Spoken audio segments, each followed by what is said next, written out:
రాష్ట్రంలో శాంతి భద్రతలు పూర్తిగా దెబ్బతిన్నాయని కాంగ్రెస్ సర్కార్పై మాజీ మంత్రి హరీష్ రావు తీవ్ర స్థాయిలో విమర్శలు కురిపించారు. పోలీస్ స్టేషన్లు కేవలం ల్యాండ్ సెటిల్మెంట్లకు అడ్డాగా మారాయన్నారు. షాబాద్లో జరిగిన 6 హత్యలకు ప్రభుత్వ వైఫల్యమే కారణమన్నారు. దీనికి నైతిక బాధ్యత వహిస్తూ సీఎం రేవంత్ రెడ్డి వెంటనే రాజీనామా చేయాలని డిమాండ్ చేశారు. ఆయన రాష్ట్రంలో జరిగిన 6 హత్యల ఉదంతం చాలా బాధాకరమని, ఆడపిల్లల తల్లిదండ్రులను ఈ ఘటన తీవ్ర ఆందోళనకు గురిచేస్తుందన్నారు. అత్యాచార నిందితుడిని అరెస్ట్ చేయడంలో పోలీసులు పూర్తిగా విఫలమయ్యారని, అతడికి బెయిల్ రావడానికి పోలీసులు ప్రభుత్వం సహకరించిందని ఆరోపించారు. హత్య జరిగిన సంఘటనా స్థలాన్ని సీఎం పరిశీలించకపోవడం దారుణమని మాజీ మంత్రి హరీష్ రావు మండిపడ్డారు. మానవత్వం ఉంటే, నైతిక విలువలుంటే ఫస్ట్ హోంమంత్రిగా నువ్వు రాజీనామా చేయి Revanth Reddy. You are the failure home minister.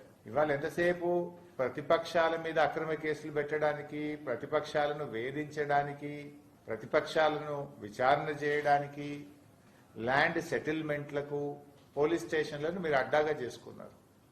పోలీసులను తమ విధులు తాము నిర్వర్తించకుండా పోలీసులను మీరు ల్యాండ్ సెటిల్మెంట్లకు అడ్డాగా మార్చినారు. తెలంగాణ రాష్ట్రం యొక్క ఇమేజ్ దెబ్బతింటా ఉంది.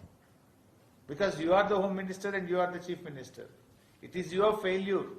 నేరస్తులను కట్టడి చేయడంలో ఈ ప్రభుత్వం వైఫల్యం చెందింది.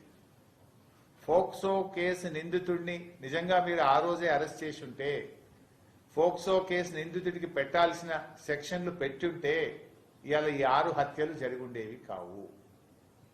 ఈ 6 హత్యలు జరగడానికి కారణమే పోలీస్ వ్యవస్థ వైఫల్యం.